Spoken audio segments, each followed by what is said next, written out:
holde fast i det her.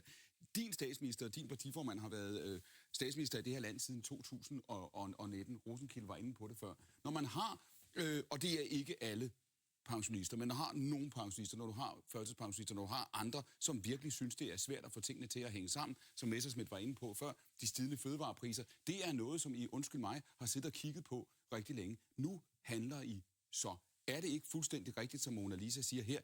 I har frataget mennesker muligheden for at administrere deres egen liv, passe deres egen økonomi, og nu kommer I så få måneder før et valg, det ved vi jo, og prøver at pynte på det. Men vi har jo netop et samfund, hvor hvis man ikke kan arbejde, så er der sørget for dig.